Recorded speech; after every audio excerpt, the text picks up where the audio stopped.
तो आज की क्लास में हम लोग टेंजेंट और नॉर्मल पढ़ने वाले हैं। ठीक है, तो इसमें क्या होगा कि इक्वेशन हमें लिखनी है टेंजेंट की और नॉर्मल की। ठीक है, किसी पॉइंट पे हमें टेंजेंट की इक्वेशन लिखनी है तो क्या होना चाहिए, तो बनाते हैं इसको, ग्राफ से थोड़ा समझाते हैं ना। ठीक है, तो जैसे मान लो ये ग्राफ बना हुआ है एक ऐसे, तुमको एक पॉइंट पे टेंजेंट लिखना है, ये वाला वो पॉइंट है। इसको हम लोग मान लेते हैं x1 y1।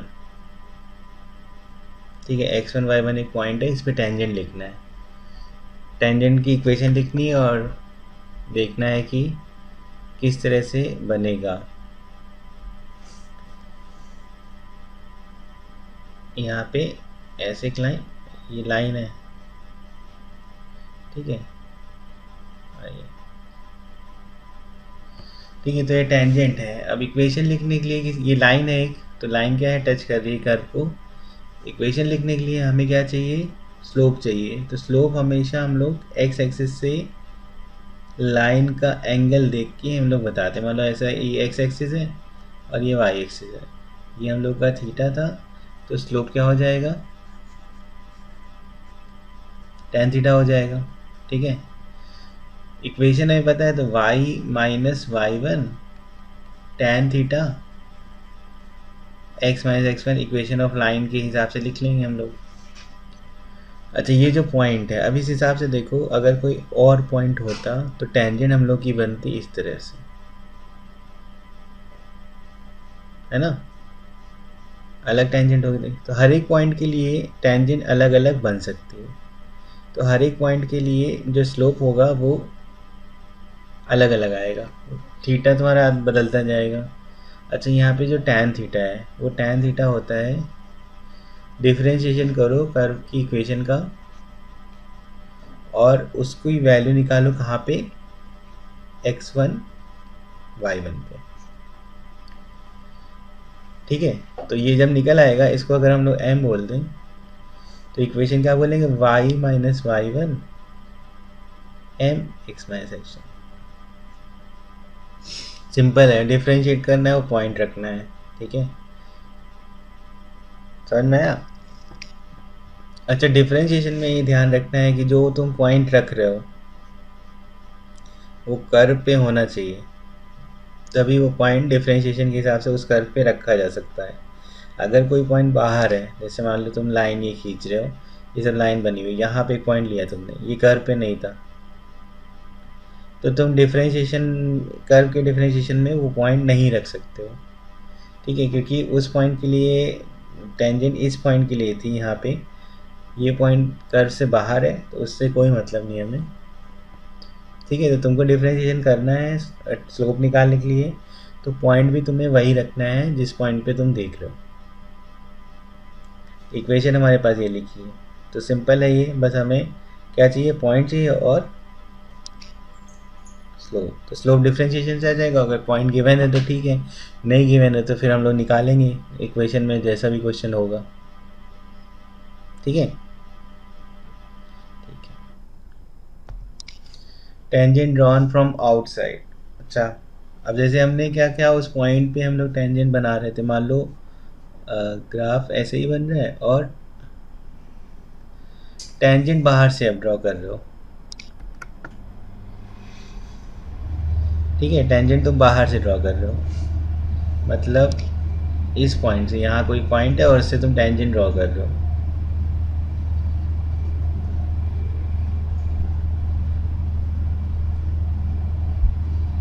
ठीक है, लाइन है, तो यहाँ पे ये टेंजेंट बन रही है, ये मान लो x1 y1 है। हमको जो पॉइंट दिया है वो ये वाला पॉइंट दिया था, टेंजेंट ड्रॉन फ्रॉम आउटसाइड लिखा है, तो ये मान लो x2 y2 है। ठीक है, अब इसकी इक्वेशन क्या लिखेंगे, अगर हमारे पास कर्व की इक्वेशन लिखी है या फंक्शन है y is equal to f x. ठीक है, तो इक्वेशन क्या लिखेंगे, y minus y one m x minus x one होता है, ये भी लिखा था हम लोगों ने। अब हमें ये वाला पॉइंट नहीं पता, अगर वो पता चल जाए या स्लोप पता चल जाए तो उसके हिसाब से करेंगे। अब हम लोग ये भी ध्यान रखेंगे कि d y by d x करने में कौन सा पॉइंट रखोगे, x1 y1 वाला पॉइंट, उस x और y की जगह रख सकते हो, ये x2 y2 नहीं रख सकते, ये कर्व पे लाइन नहीं कर रहा है। ठीक है, तो हम लोग ये x1 y1 किस तरह फाइंड करने की कोशिश करेंगे। ऐसा भी हो सकता है कि एक पॉइंट से दो टेंजेंट बन जाए ग्राफ के अकॉर्डिंग। ठीक है, तो वो स्लोप अब अलग अलग x1 y1 दो अलग अलग पॉइंट आ सकते हैं। ठीक है, तो हम लोग क्या करेंगे, अब देखो x1 y1 निकालना है हमें। तो पहला ये होता है कि x1 y1 जो होगा वो कहाँ है, लाई करना चाहिए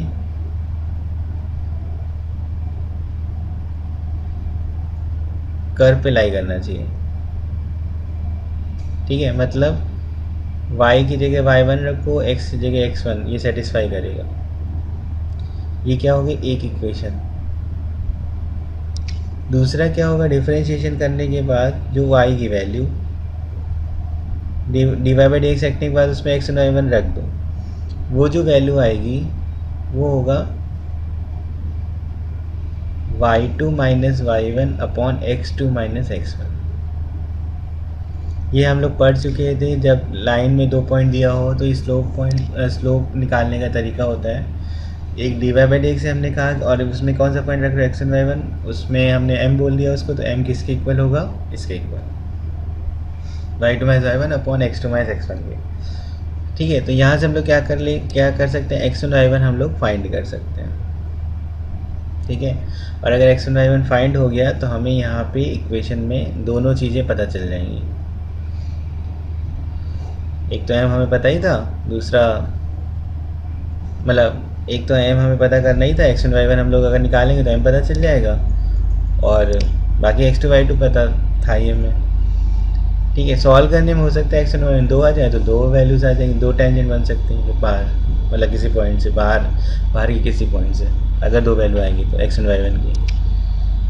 ठीक है, तो ये ध्यान रखना होगा इसमें कि डिफरेंशिएशन करने के बाद जो स्लोप तुम निकालते हो उसमें पॉइंट वही रख सकते हो जो कर्व पे लाई कर रहा है। अगर तुम डिफरेंशिएशन में तुम टेंजेंट निकालना चाह रहे हो और पॉइंट नहीं दिया है तो उसको लेट कर लो।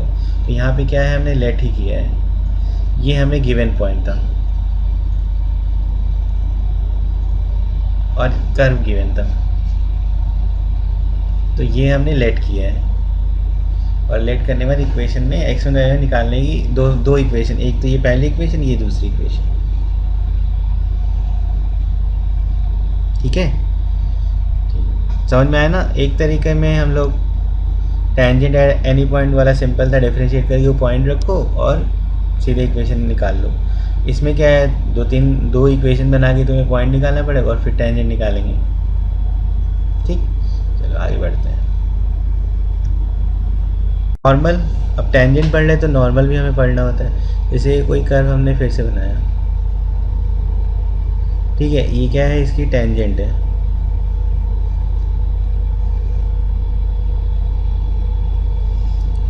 ठीक है, इस पॉइंट पे, ये पॉइंट है x1 y1 जो कि कर्व पे लाई कर रहा है, x1 y1 कर्व पे लाई कर रहा है। तो हमको चाहिए नॉर्मल।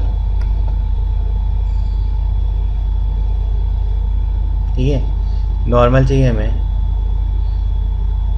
नॉर्मल का मतलब होगा वो 90 डिग्री बनाएगा, तो ये जो है वो ऐसे जाएगी लाइन,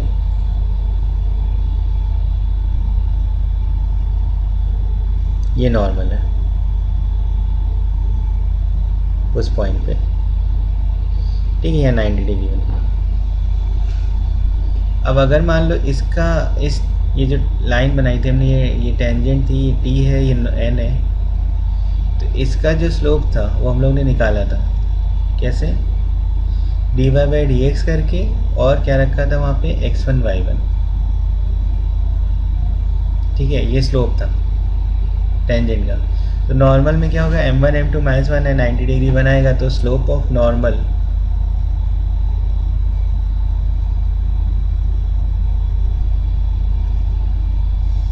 ठीक है, स्लोप ऑफ नॉर्मल होगा -1 upon d y by d x at x1 y1, या फिर -1/m बोल दिया। अब इक्वेशन क्या होगी, y minus y one is equal to -1/m x minus x1, equation होगी नॉर्मल की। तो सिंपल है ये वाला टॉपिक भी सिंपल है। ठीक है, क्वेश्चन हम लोग अगली क्लास में करेंगे, अभी क्या है थ्योरी पढ़ लेते हैं थोड़ी सी। टेंजेंट नॉर्मल इक्वेशन निकालना आ गया। ठीक है, चलो आगे देखते हैं। समझ में आ गया ना इतना? ठीक, शॉर्टेस्ट डिस्टेंस। तो शॉर्टेस्ट डिस्टेंस का मतलब होगा कि हमें डिस्टेंस निकालनी जो कि कम से कम वाली है। जैसे मान लो अभी पूछा जाए शॉर्टेस्ट डिस्टेंस बिटवीन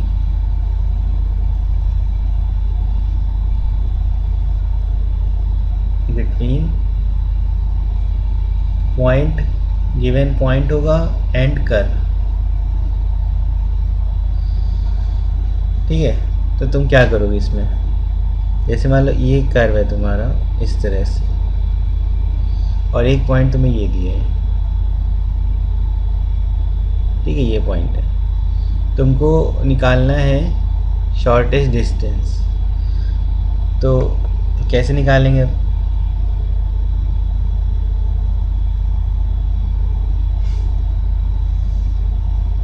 देखो, अगर हम लोग यहाँ से नॉर्मल खींच दें,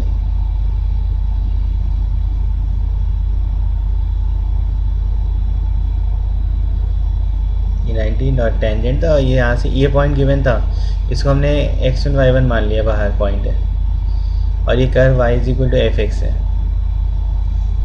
ठीक है, ये तुम्हारा नॉर्मल हो गया। अच्छा, कहीं और पे तुम अगर खींच दो कोई लाइन कर्व को मिलाते हुए, तो वो तुम्हारा इस डिस्टेंस से ज़्यादा ही आएगा। ठीक, तो ये d अगर बोल रहे हो ये डिस्टेंस, तो d क्या है, शॉर्टेस्ट डिस्टेंस है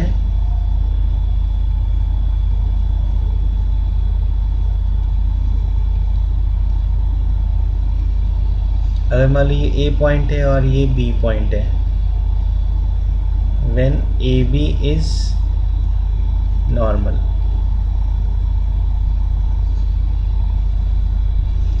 ठीक, अब सॉल्व कैसे करेंगे जिस शॉर्टेज, अब नॉर्मल हमें पता चल ही गया है ना, नॉर्मल इक्वेशन के हिसाब से पॉइंट निकाल लेंगे ये वाला b और b से फिर डिस्टेंस निकाल लेंगे। तो अभी b क्या है, हम लोग लेट कर लेते हैं x2 y2 लेट कर लेते हैं।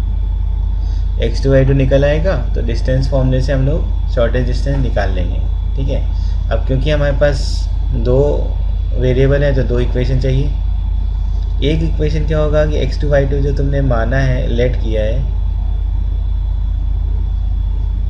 वो क्या है, लाइज ऑन कर्व है, मतलब y2 is equal to f x two हम लोग लिख सकते हैं। ठीक, y2 is equal to f x two लिख सकते हैं, कर्व पे लाई कर रहा था ये। अच्छा, दूसरा, ये पहली इक्वेशन हो गई, y2 और x2 में एक इक्वेशन होगी। दूसरी क्या होगी, स्लोप से बनेगी। डिफरेंशिएशन निकालो, अब उसमें पॉइंट क्या रख सकते हो, x2 y2, क्योंकि वो क्या है, कर्व पे लाई कर रहा है। तो ये मान लो m है, ये किसके टर्म होगा, ये किसके टर्म में होगा, तो ये होगा in terms of x2 and y2। ठीक है, अच्छा, ये टेंजेंट का स्लोप था, तो नॉर्मल का स्लोप अभी हम लोग निकाल सकते हैं। ये x स्लोप जैसे 2 पॉइंट पता हो तो स्लोप निकाल लेते हैं। तो हम लोग लिख सकते हैं -1/m is equal to y2 minus y1 upon x2 minus x1। ये क्या होगा, ये हो गई दूसरी इक्वेशन। ठीक, तो ये पहली इक्वेशन हो गई और ये दूसरी। इन दोनों से क्या होगा, इन दोनों से हम लोग सॉल्व करेंगे, सॉल्व x2 एंड y2, और जब सॉल्व हो जाएगा तो d का फॉर्मूला हम लोग क्या लगाने, d is equal to under root x2 minus x1 whole square plus y2 minus y1 whole square. Shortest distance आ जाएगी। तो ये क्या था, shortest distance between point and curve था। ठीक है, अभी कर्व और कर्व हुआ तो वो भी देखते हैं। तो shortest distance between curve and curve, ठीक है, shortest distance between curve and curve, मतलब तुम्हारे पास दो कर्व हैं, एक ऐसे बना होगा, एक ऐसे बना है। ये मान लो y is equal to f x है, ये y is equal to g x है, ठीक। तुमको एक ऐसा लाइन चाहिए जो दोनों पे 90 डिग्री बना रहा हो, यही हम लोग का d होगा, शॉर्टेज डिस्टेंस, ठीक है। ये क्या है, मान लो x एंड y1 है, इस पॉइंट पे ये लेट किया है हमने, तुमको सिर्फ कर्व दिया जाएगा दोनों, तुमको ये पॉइंट हमने लेट किया है, यहाँ पे भी हमने x to y2 लेट कर लिया। अब लेट किया है, 4 इक्वेशन है, मतलब 4 वेरिएबल है, तो 4 इक्वेशन चाहिए, x1 y1 x2 4 वेरिएबल है, ठीक है। तो एक तो यही है कि y1 x1 कहाँ पे लाई कर रहा है, fy equal to f x पे, तो एक इक्वेशन हो गई। दूसरा क्या हो गया, y2 is equal to f x two, y2 is equal to g x two, y is equal to g x पे x2 y2 लाई कर रहा है, ये सेकेंड होगी। थर्ड क्या होगा, स्लोप से निकालेंगे हम लोग, यहाँ पे टेंजेंट अगर बनाए उसका स्लोप निकालें, और यहाँ पे अगर बनाए तो उसका स्लोप निकालें, तो वो दोनों क्या होंगे, स्लोप सेम होगा, मतलब dy by d x at x1 y1, y is equal to f x पे निकाले, उसको m1 बोल दिया, dy by d x at x2 y2, y equal to g x पे निकाले, उसको m2 बोल दिया, तो m1 इक्वल टू m2, ये होगी तीसरी इक्वेशन। m1 जो होगा वो होगा x1 y1 के टर्म्स में,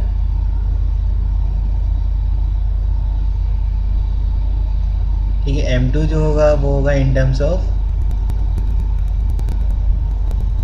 x2 y2। तो चौथी इक्वेशन क्या होगी, अब देखते हैं, क्योंकि टेंजेंट वाला तो हम लोग ने कर ही लिया है ना।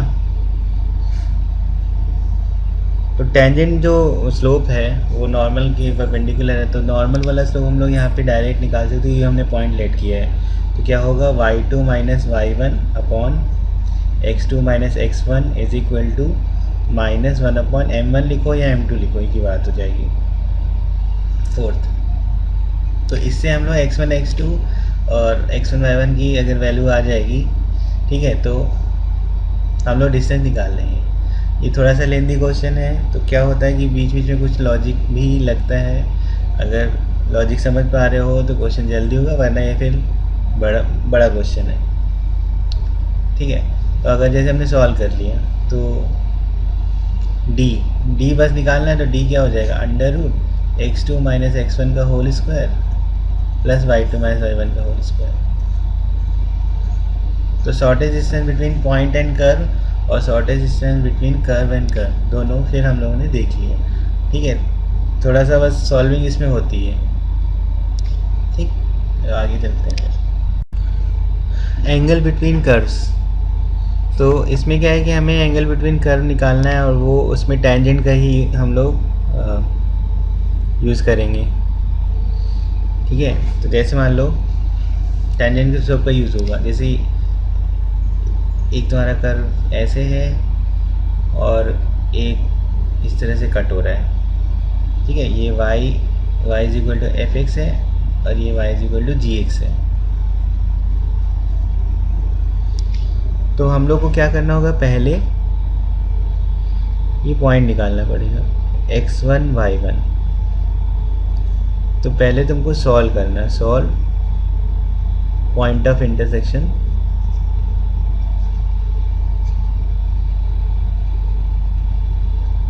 फर्स्ट, ठीक है। फिर क्या करना है, स्लोप निकालना है, dy बाई डी एक्स पहले वाले कर्व के लिए, उसी पॉइंट के लिए, क्योंकि दोनों कर्व पे लाई कर रहा है तो दोनों पे रख सकते हैं, m1 हो गया। दूसरे कर्व के लिए भी डिफ्रेंशिएट कर लो, दूसरे पॉइंट के लिए एक उसी पॉइंट के लिए, क्योंकि वो सेम पॉइंट है, m2 हो गया। tan थीटा, अगर तुमने यहाँ पे दो टेंजेंट ड्रॉ कर रहे हो, ठीक है, 2 टेंजेंट ड्रॉ कर रहे हो तो एंगल बिटवीन कैसे दिखेगा, वो tan थीटा के हिसाब से हम लोग फॉर्मूला लिखेंगे। तो जैसे यहाँ पे एक टेंजेंट ये हो गई, ठीक है, एक टेंजेंट ये हो गई, ये एंगल हो गया, ठीक है।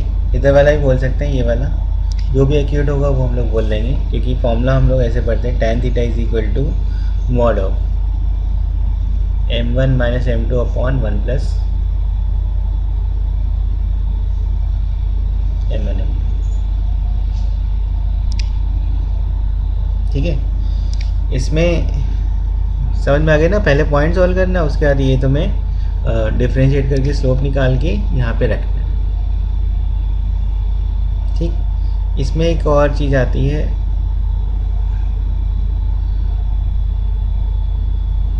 Isogonal curves. हालांकि ये सब हम लोग डिफरेंशियल इक्वेशन में भी पढ़ेंगे अभी, और ऑर्थोगोनल कर्व्स।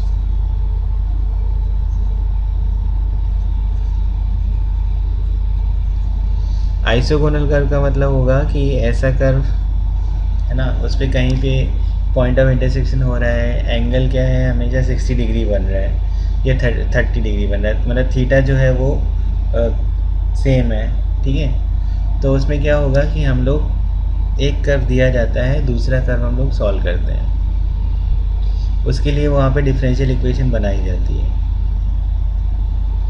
ठीक है। जैसे मान लो तुम्हें एंगल दे दिया गया पहले ही, अभी ये समझ में आ गया ना कि कैसे सॉल्व कर रहे थे tan थीटा, बस इतना तुम्हें इसमें अभी देखना है, बाकी आगे का भी चीज़ है, थोड़ा सा देख लो। अगर मान लो एंगल दिया है, हमें थीटा दे दिया और हमको ये चाहिए आइसोगोनल कर्व, मतलब एक कर्व दिया है तुम्हें, दूसरा तुम्हें निकालना है, ठीक है, y is equal to g solve करना है। तो हम लोग क्या करते हैं, यहाँ से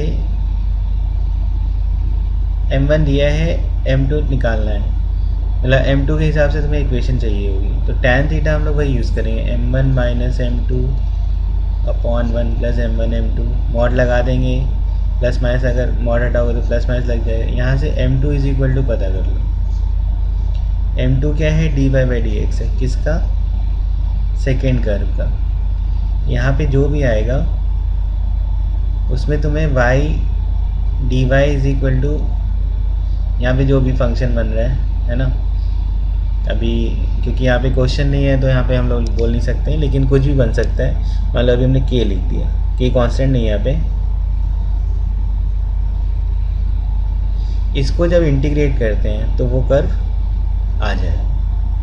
डिफरेंशियल इक्वेशन में ये डिफरेंशियल इक्वेशन ही हमने बनाई है, इसी का यूज़ वहाँ पे हम लोग करेंगे, और ये tan थीटा का फॉर्मूला क्योंकि लगता है इसलिए हमने यहाँ पे देख लिया।